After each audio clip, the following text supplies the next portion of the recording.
And don't forget GregPalast.com to get his excellent book for folks that understand how all this criminality works, Vultures Picnic. Now, let me hit a few headlines. We're going back to Greg Palast. This is big, and I knew it was going to upset the system because they hate the troops. The foreign banks that have hijacked us use the troops, use their heroism, use their honor in these wicked wars that they're sent into because they believe they're defending America. The fact that Ron Paul gets 71 to 75, depending on which month you look at it, the latest numbers are about 72% of all military donations for all Republican candidates and Obama combined. That's on record. Federal Elections Commission.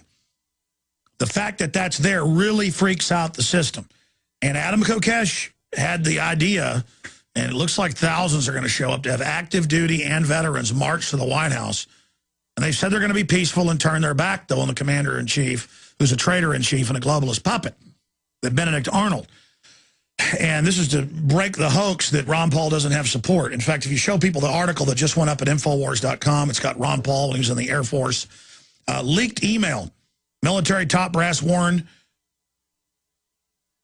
troops off march for Ron Paul. Again, leaked email. Military top brass warned troops off march for Ron Paul. That's a good headline, but that's a British writer we've got, and people may not get that classic English.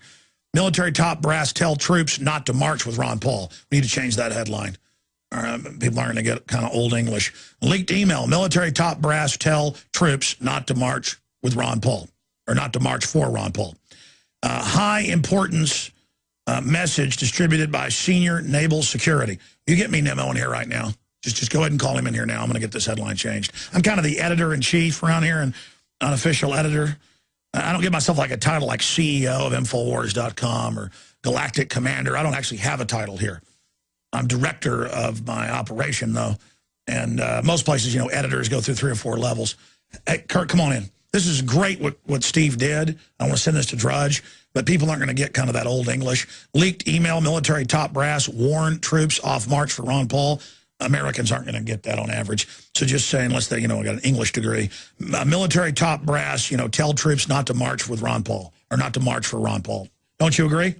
As InfoWars editor, let's change that on both sides. Great job, Steve Watson, part of our Total Transparency program here. Okay, going back to Greg Palast. Greg, what do you make of the media demonization of Ron Paul? What do you make of this headlong march towards war? Why does the system want that? What are you hearing from your inside sources? Well, it's not so much that it's anti-Paul, that it is pro-billionaire. You've got billionaires behind Santorum, behind Gingrich, many billionaires, a true billionaires club called Restore Our Future behind Romney, and of course behind Obama. So basically it's the pro-billionaire. You get your choice. I mean, unlike Greece, where they told you the banker that would be made your president and in the prime minister of Italy, here we get to choose our billionaires' choices. And so that's what's going on. The billionaires have put their boys forward. And in fact, in Vultures Picnic, one of the things I talk about is, who are these guys? You notice that they keep talking about the avalanche of money for Mitt Romney. Well, where is that avalanche coming from? Paul Singer, Paul the Vulture Singer, and I didn't give him the name Vulture, but that's what he's known. Paul the Vulture Singer wrote a check for $1 million. That was just the beginning for Romney. We have Bill Koch, $500,000 check. That was the beginning of the money. We have Paulson, who earned $4 billion, not only betting, but pushing the U.S. mortgage market over a cliff, and he made $4 billion when the U.S. housing market collapsed, and he made sure it did. He made sure it did.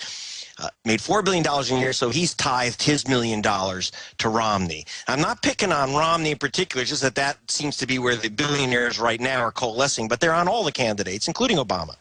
Obama has his, believe me. Yeah, I mean, all this fake left-right fighting between Al Gore's people and all the rest of it, and Republicans. You guys should all be at parties together. I mean, the very same foreign mega banks run both parties, so you should, I mean, this fight is all just show. Let me ask you a question, Alex. Who the hell is Barack Obama? Where did he come from outer space?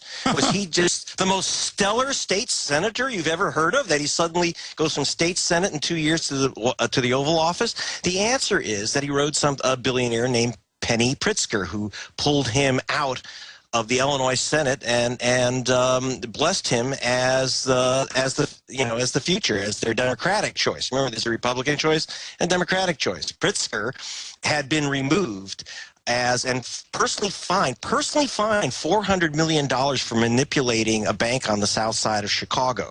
So what they have to do is now. You and I, if we had to pay $400 million, that would be kind of harmful to our bank accounts, I think, Alex. I think it might take a chunk out of you. Not for Penny.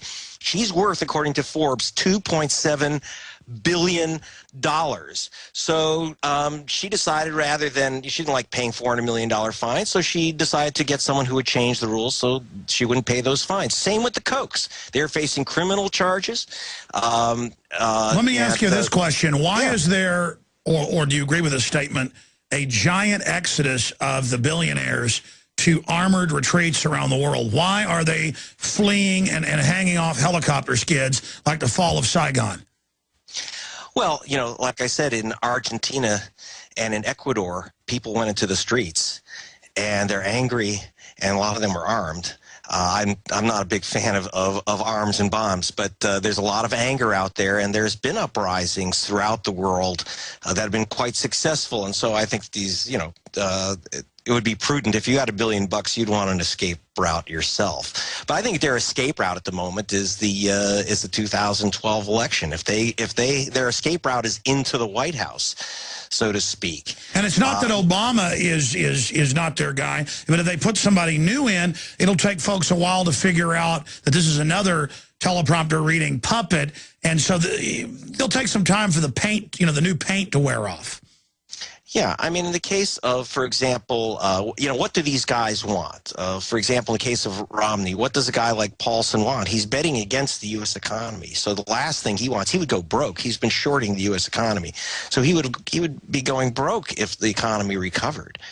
Do we really want someone betting against the economy being the guy behind the President of the United States? In the case of exactly. I mean, all these people that ran the government policies are making money and knew to bet against us. I mean, they're just absolute traitors.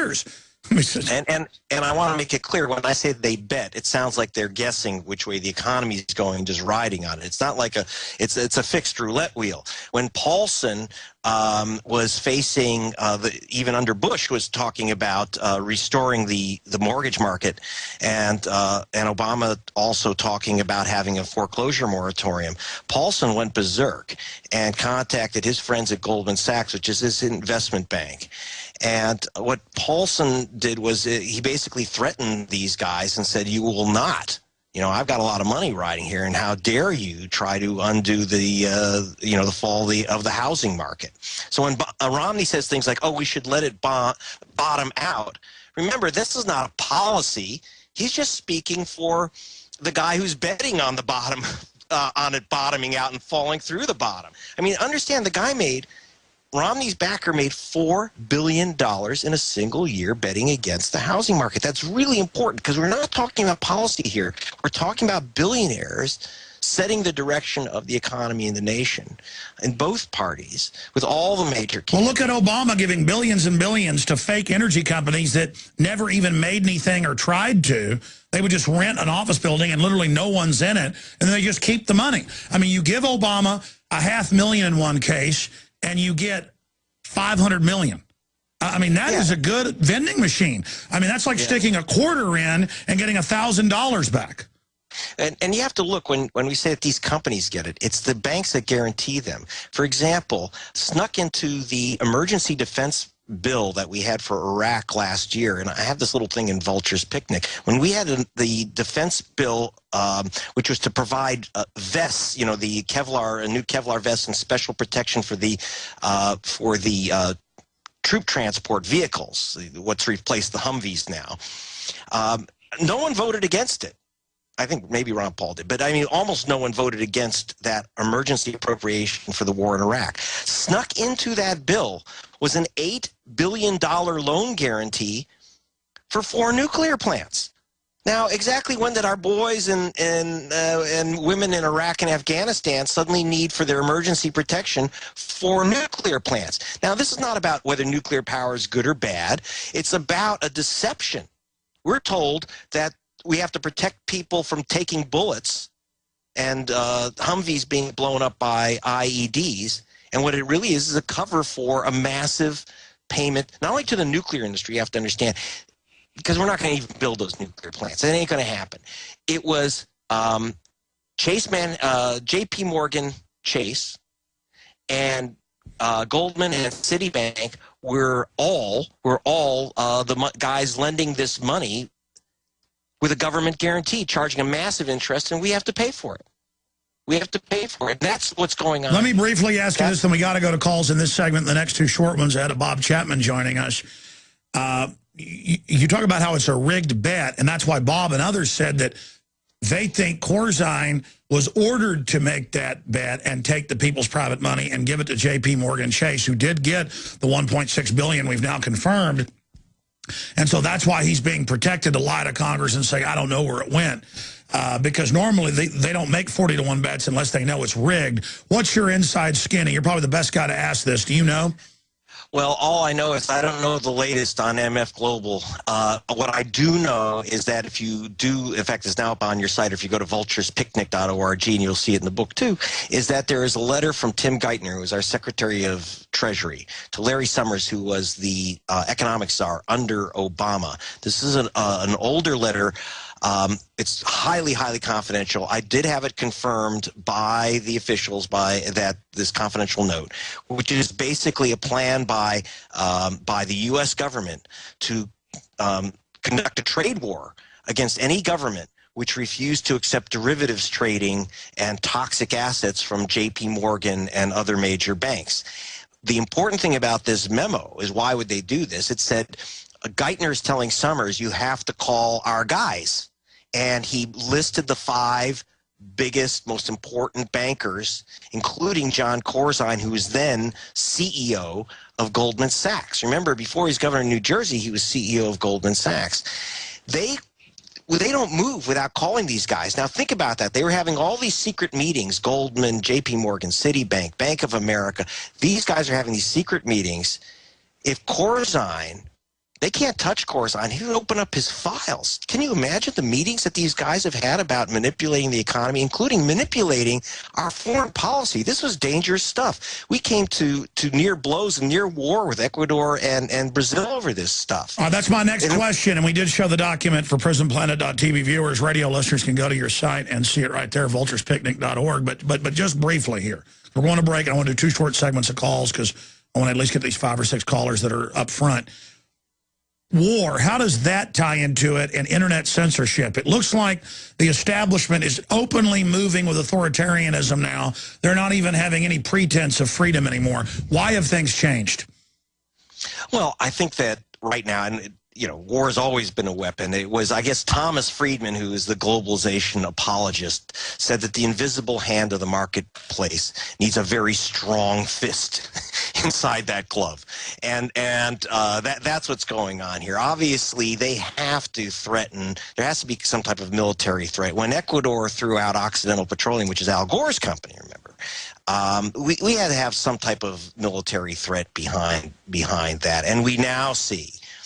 We now see, in the case, I was just in Bosnia, for example, where, obviously NATO troops were, and basically the whole place has been looted by, under the so-called guise of reforming their economy. So war has some very profitable uses, and no one's gone back to Bosnia and said, whatever happened to that country? The answer is, if it wasn't nailed down, and even if it was, it's been stolen.